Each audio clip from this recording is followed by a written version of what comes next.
8장 아키텍처 설계 첫 번째 시간입니다. 네, 그러면 설계 과정을 이해하는 것부터 시작하도록 하죠. 네, 설계 얘기를 잠깐 하기 앞서서 우리가 현재 소프트웨어 개발 프로세스 단계에서 어디에 와 있는지 그 위치를 다시 한번 리마인드 해보도록 하죠. 처음에 이제 요구사항을 수집하고 그 다음에 명세하는 단계가 있었죠.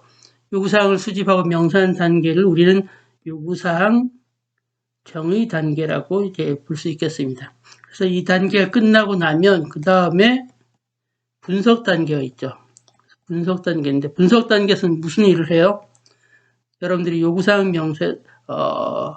명세서를 유스케이스 모델링한 유스케이스 모델링 하는 거, 그다음에 클래스 모델링 하는 거, 그다음에 동적 모델링 하는 이런 작업들이 다 분석 단계에서 이루어진다는 거죠. 그래서 유스케이스 모델링이라고 하는 것은 요구사항에서 나열됐던 어떤 구체적인 요구사항들을 좀 더 정확하게, 그러니까 액터 관점에서 시스템을 바라보면서 기능적인 측면에서 이제 그런 동작들을 분석을 하는 거죠.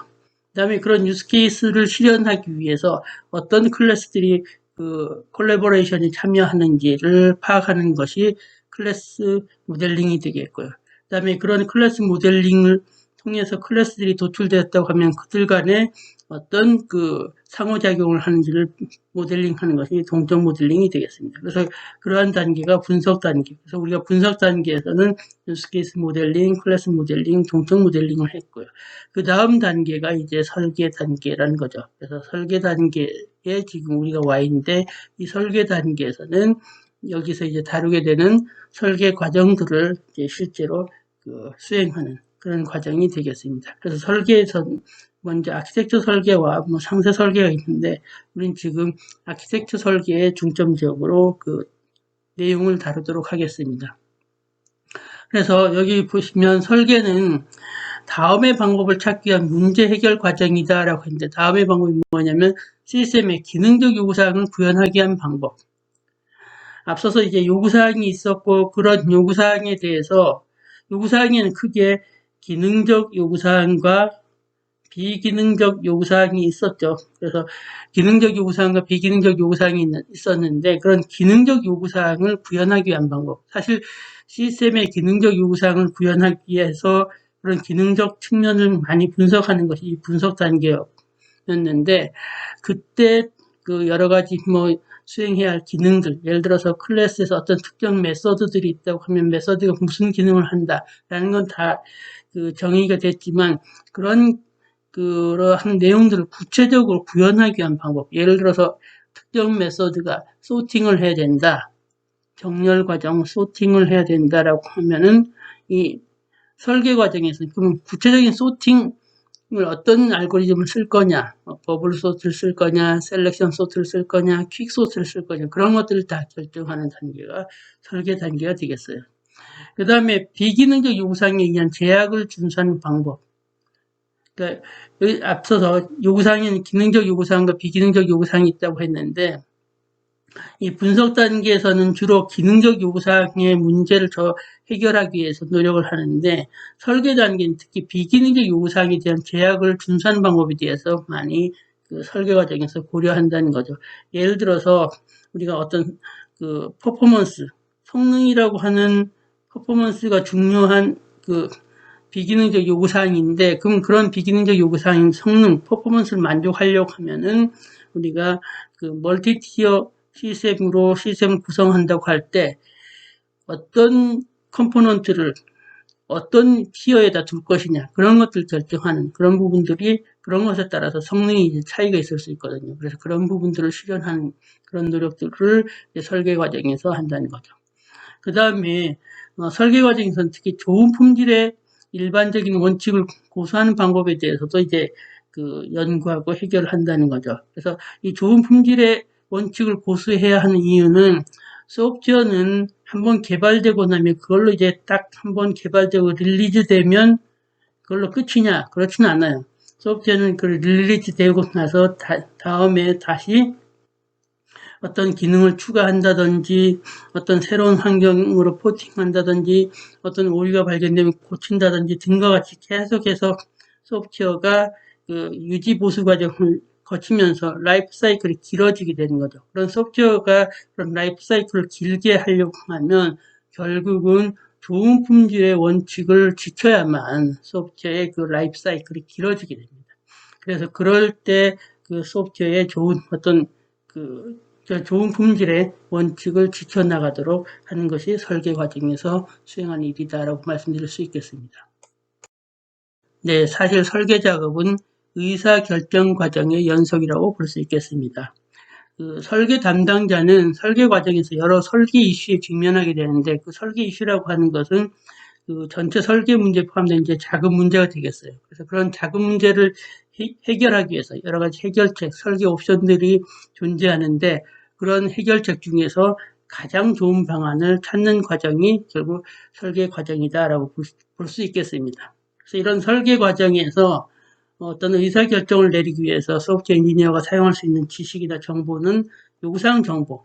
가장 중요하죠. 결국 요구사항을 바탕으로 그러니까 요구사항을 기반으로 요구사항을 만족하는 소프트웨어를 개발을 해야 되니까 요구사항 정보를 잘 이해해야 되겠죠. 그 다음에 이전까지 만들어졌던 어떤 설계 작업 정보, 그 다음에 가용한 기술 정보.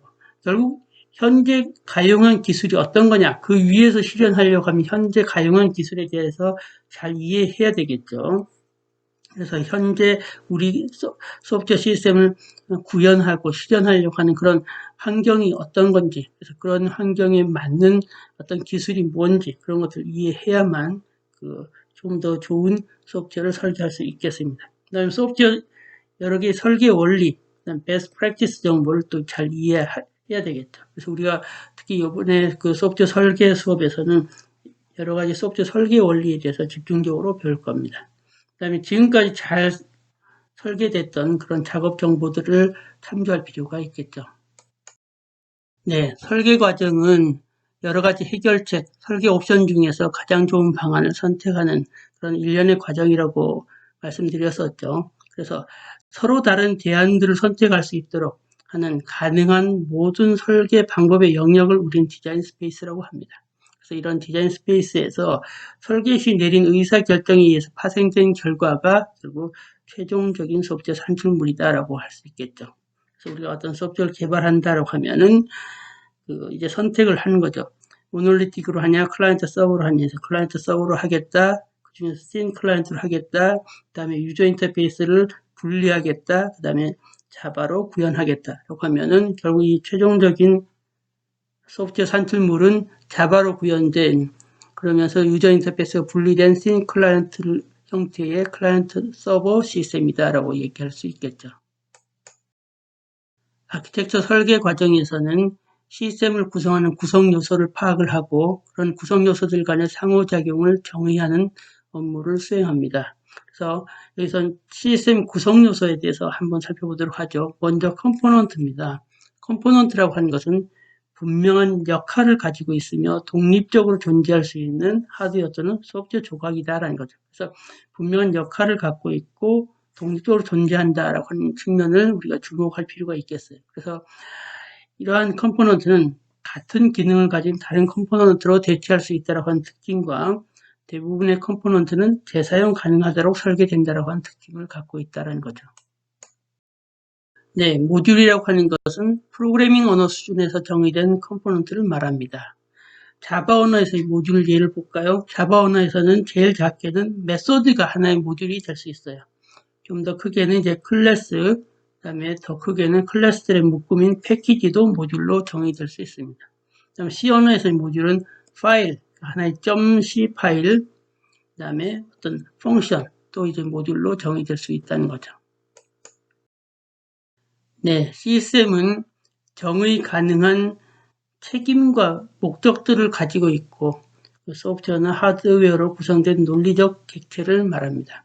그래서 정의 가능한 책임과 목적, 즉 분명한 기능, 명확하게 정의된 기능들을 갖고 있다는 거죠. 그래서 시스템은 명세를 갖는 거죠. 그래서 명세는 바로 이렇게 명확하게 정의된 기능 이런 것들이 되는 거죠. 그래서 이 명세를 가지며 컴포넌트 집합에 의해서 구현될 수 있습니다. 그렇기 때문에 컴포넌트가 변하거나 다른 컴포넌트로 대치된다고 하더라도 지속적으로 존재할 수 있죠.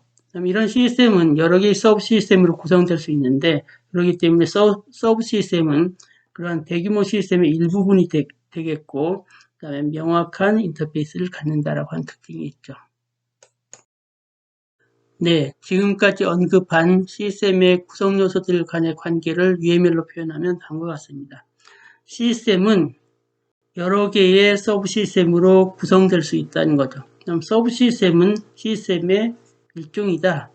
그럼 시스템은 여러 개의 컴포넌트로 구현될 수 있다. 그럼 컴포넌트는 또 여러 개의 컴포넌트로 구성될 수 있다는 거죠. 그 다음에 그 모듈과 프레임워크는 컴포넌트의 일종이다라고 정의할 수 있겠습니다. 이렇게 해서 그런 시스템 구성 요소들 간의 관계를 UML로 표현할 수 있겠습니다. 네, 설계 방법은 하향식 설계, 상향식 설계, 그다음 이 두 가지를 혼용한 방법으로 이제 분류할 수 있겠습니다. 먼저 하향식 설계입니다. 하향식 설계에서는 시스템의 최상위 부분을 먼저 설계를 하는 거죠. 그런 다음에 그 아래 수준에 대해서 어떤 의사결정을 하고요. 그다음 또 그 아래 수준에 대해서 의사결정을 하고 이런 식으로 해서 점차적으로 하향해서 내려오면서 설계를 하는 거죠. 그래서 최종적으로 내리는 결정은 어떤 특정 데이터에 대한 포맷이라든지 어떤 사용할 개별 알고리즘, 앞서서 얘기했던 대로 이제 소팅을 한다라고 하면은 뭐 버블 소트를 할 거냐, 퀵 소트를 할 거냐 그런 알고리즘을 결정하는 거죠. 그거에 비해서 상향식 설계는 그 하위 수준에서 재사용 가능한 유틸리티들을 이제 결정을 하고요. 그다음 그것보다 위에 단계에서는 이러한 그 유틸리티들을 어떻게 배치해서 높은 수준의 구조를 만들 것이냐를 이제 결정하는 것이 상향식 설계가 되겠습니다. 네, 하향식 설계 방법의 장점은 항상 그 시스템이 좋은 구조를 가질 수 있다라고 하는 그런 장점이 있고요. 그에 비해서 상향식 방법의 장점은 재사용 가능한 컴포넌트를 만들게 된다는 측면에서 이제 유리하다라는 거죠. 그래서 이 상향식과 하향식을 혼용한 방법은 이 두 가지 방법의 장점을 취해서 설계하는 방법이 되겠습니다. 다음으로 설계 종류에 대해서 살펴볼까요? 먼저 아키텍처 설계입니다. 아키텍처 설계는 소프트웨어 시스템을 구성하는 구성 요소를 파악을 하는 것을 먼저 해야 되겠죠. 그래서 소프트웨어 시스템을 서브 시스템과 컴포넌트를 이제 분할하는, 그래서 구성 요소를 파악을 하고 그런 구성 요소들이 어떻게 상호작용하는지를 결정하는 거죠. 그래서 그런 구성 요소들 간의 인터페이스를 결정하는 설계가 아키텍처 설계가 되겠고요. 그다음 클래스 설계는 클래스의 기능, 연관관계, 클래스들 간 상호작용, 그다음 클래스의 상태 등을 이제 설계하는 설계 작업이 클래스 설계가 되겠고, 사용자 인터페이스 설계는 말 그대로 이제 유저 인터페이스, 그러니까 화면에 보이는 유저 인터페이스를 어떻게 설계할 것인가에 대한 내용이 되겠고요. 알고리즘 설계는 구체적인 그 각 메서드들의 구체적인 동작 방법, 즉 계산 방식을 설계하는 것이 되겠고, 프로토콜 설계는 통신 메커니즘, 프로토콜에 대해서 설계하는 내용이 되겠습니다. 네, 그러면 지금부터 설계 원리를 살펴보도록 하겠습니다. 설계 원리를 살펴보기에 앞서서 먼저 우리가 좋은 설계를 수행하는 이유 또는 좋은 설계의 목표를 잠깐 보도록 할까요? 좋은 설계를 수행하는 이유는 좋은 설계를 수행함으로써 비용 절감, 그러니까 소프트웨어 개발에 있어서 비용을 절감할 수 있고 그로 인해서 이익을 높일 수 있다는 거죠. 그 다음에 좋은 설계 수행함으로써 요구사항에 부합하는지 자연스럽게 확증할 수 있다는 거죠. 그 다음에 개발의 속도를 높일 수 있겠고 그 소프트웨어 품질을 높일 수 있다라고 하는 그런 장점이 있다는 거죠. 첫 번째 설계 원리는 분할 정복입니다. 영어로 표현하면 divide and conquer예요. 그러니까 나눠서 정복한다는 거죠. 이것은 한 번에 큰 것을 개발하는 것보다는 작은 것을 분할해서 그것들을 연속적으로 개발하는 것이 쉽다라는 그런 개념이 되겠습니다. 이 개념은 여러분들이 피자를 먹을 때 생각하면 쉬울 것 같아요.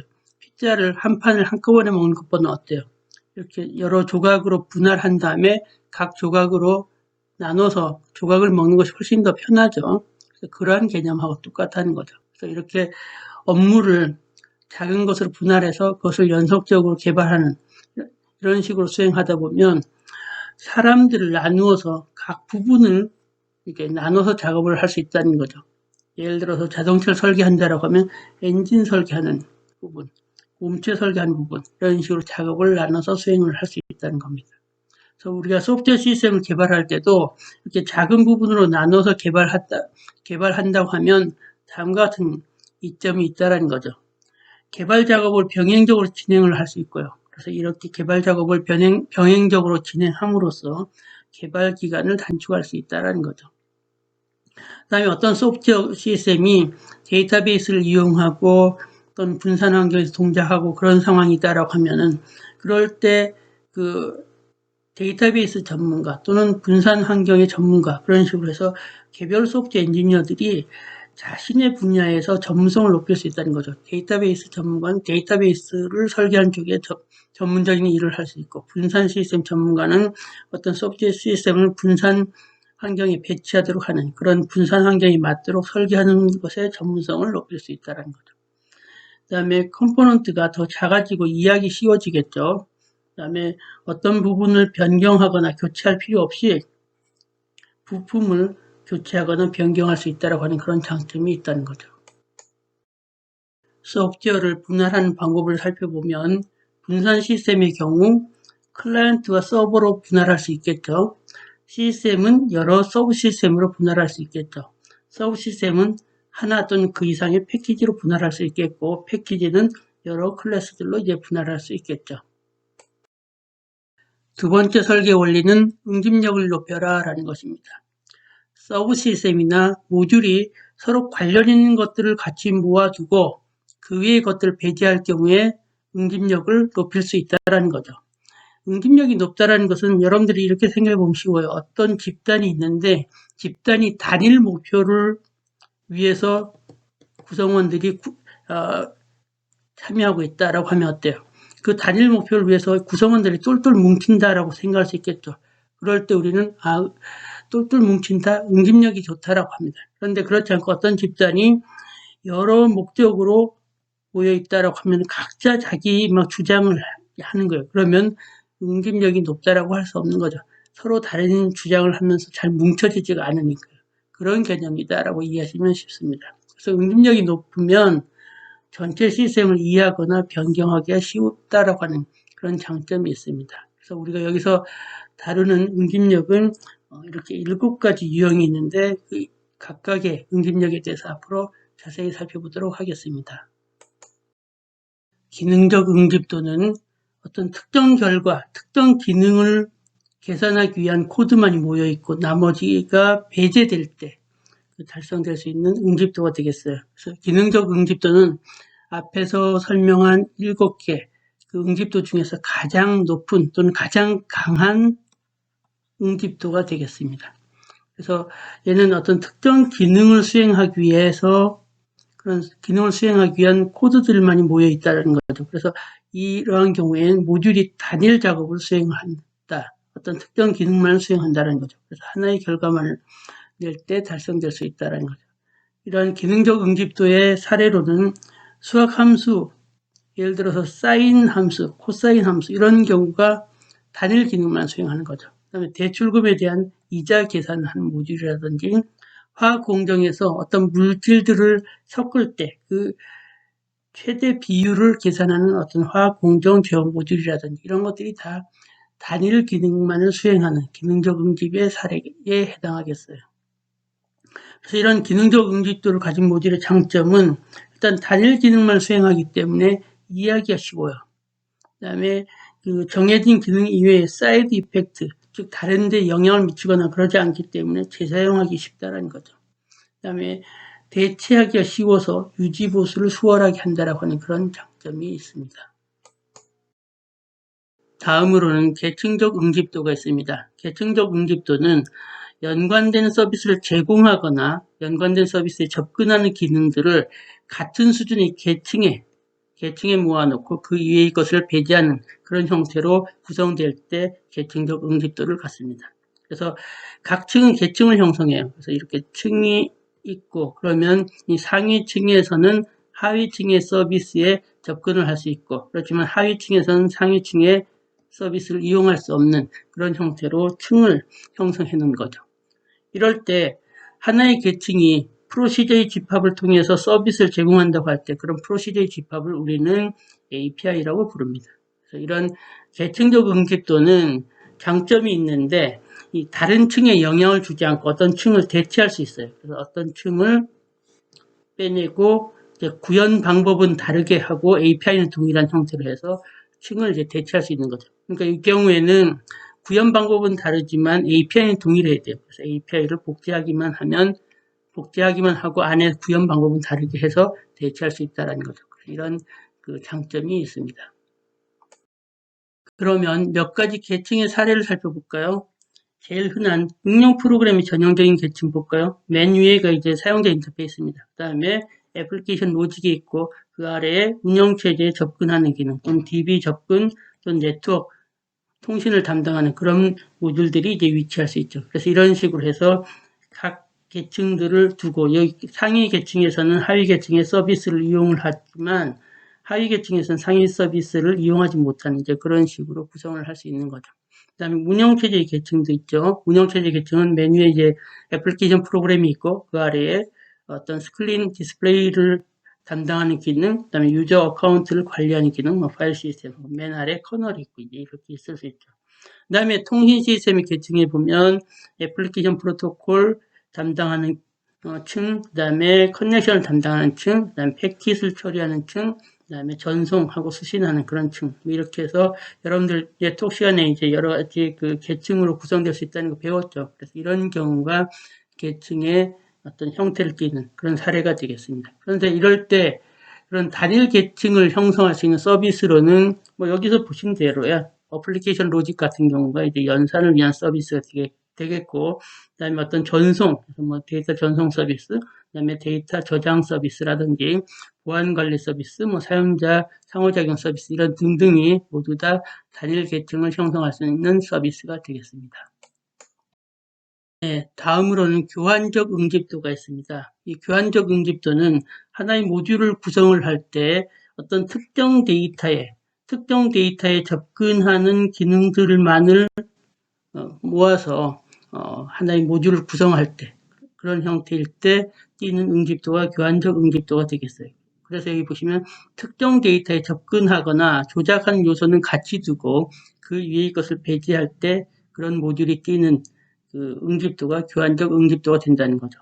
이것은 특히 여러분들이 객체지향 개념을 이제 실현할 때, 즉 클래스의 경우에 보통 교환적 응집도를 기본적으로 갖게 되겠죠. 그래서 좋은 교환적 응집도를 갖는 클래스의 조건이라고 하는 것은 어떤 특정 자료를 저장하고 조작하는 기능을 클래스 안에 포함시키는 경우. 조금 전에 제가 얘기했던 대로 하나의 모듈을 구성할 때 데이터 부분이 있다고 하면 그 나머지 연산들이 다 이 데이터들을 이용하는, 그러니까 데이터에 접근하거나 조작하는 그런 요소로 구성하면 된다고 했었죠. 그래서 특정 자료를 저장하고 조작하는 기능을 클래스 안에 포함시킬 경우에 좋은 교환적 응집도를 갖는 클래스가 된다는 거죠. 그래서 그 클래스는 그 데이터를 조작하는 이외의 일은 하지 않는다라고 하면은 교환적 응집도를 갖는 클래스가 된다는 거죠. 그래서 이러한 그 교환적 응집도의 장점은 데이터에 대한 변경을 수행할 필요가 있을 때 한 곳에서 관련된 모든 코드를 찾을 수 있다는 거죠. 그래서 그런 부분에 있어서 코드가 여기저기 흩어져 있는 것이 아니라 어떤 데이터를 변경하면 그 데이터를 변경함으로 인해서 영향받는 어떤 기능들이 있는데 그런 기능들이 한 곳에 모여 있다라고 하는 그런 장점이 있다는 거죠. 그래서 우리가 예를 들어서 스택이라고 하는 구조에 대해서 여러분들이 스택 클래스 많이 봤었죠. 스택 클래스에서 스택이라고 하는 어떤 데이터 부분이 있고 여기에 접근하는 연산으로 뭐 푸시, 팝 이런 연산이 있다고 할 때 여기 안에 스택 내부 자료 구조를 어레이에서 배열해서 뭐 링크드 리스트로 바꿨다라고 하면 어때요? 그것이 어레이에서 링크드 리스트로 바뀐다고 하더라도 외부에서 이 스택을 이용하는 모듈들은 그걸 몰라도 돼요.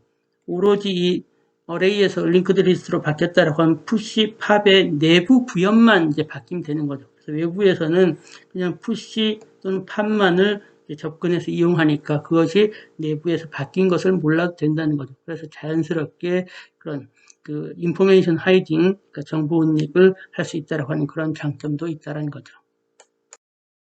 다음으로 순차적 응집도가 있겠습니다. 순차적 응집도는 한 프로시저의 출력이 다음 프로시저에 입력이 될 때 이러한 프로시저들을 함께 묶어서 모듈을 형성할 때 나타나는 응집도가 되겠습니다. 어떤 모듈이 있는데 프로시저가 있고 프로시저가 있을 때 이 앞에 프로시저의 수행 결과가 그 다음 프로시저의 입력으로 전달되는 그런 형태일 때 이 모듈이 띄는 그 응집도가 된다는 거죠. 예를 들어서 어떤 문서인식 서브 시스템이 있다. 그럼 이 문서인식 서브 시스템은 3개의 모듈이 있는데 첫 번째 모듈은 비트맵을 입력으로 받아서 어떤 비트맵을 입력으로 받아서 거기에서 이제 글자들을 이렇게 쭉 구성하는 구획으로 이제 나누는 거죠. 그래서 어떤 영역이 있다고 하면 글자 부분을 이제 구획으로 나누고 두 번째 모듈은 그 첫 번째 모듈의 결과를 입력으로 받아서 그 중에서 이렇게 글자에 해당하는 부분, 그래서 그런 모양을 인식하고 그것에 대한 확률을 결정하는 모듈이 있고요. 그다음 세 번째 모듈은 그런 확률을 이용해서 단어를 결정한다라고 하면 이렇게 첫 번째 모듈, 두 번째 모듈, 세 번째 모듈이 있는데 첫 번째 모듈이 이제 그렇게 비트맵을 받아서 구획을 나누고 두 번째 모듈은 그렇게 구획을 나눠진 것을 바탕으로 모양을 인식해서 확률을 결정하고 세 번째 모듈은 그런 확률을 사용해서 단어를 결정하고 하니까 이렇게 첫 번째, 두 번째, 세 번째 모듈이 이렇게 순차적이면서 앞에 모듈의 그 출력이 그 다음 모듈의 입력으로 되는 거죠. 그래서 이런 식으로 구성될 때 이 문서인식 서브 시스템은 순차적 응집도를 갖는다라고 말씀드릴 수 있겠습니다. 다음은 절차적 응집도입니다. 절차적 응집도는 차례대로 수행되는 프로시저를 함께 모아놓았을 경우에 그 모듈이 띄는 응집도가 되겠습니다. 그래서 우리가 앞에서 그 순차적 응집도의 경우는 한 프로시저의 결과가 다음 프로시저의 입력으로 제공됐었죠. 그렇지만 절차적 응집도에서는 한 프로시저의 결과가 다음 프로시저의 입력으로 제공될 필요가 없습니다. 그렇기 때문에 이 절차적 응집도는 앞에서 봤던 순차적 응집도에 비해서 그 응집력이 약합니다. 달리 얘기하면 순차적 응집도는 데이터와 제어에 의해서 묶여있는 데 반해서 절차적 응집도는 제어에 의해서만 묶여있기 때문에 어떤 응집력이 좀 더 약하다는 거죠.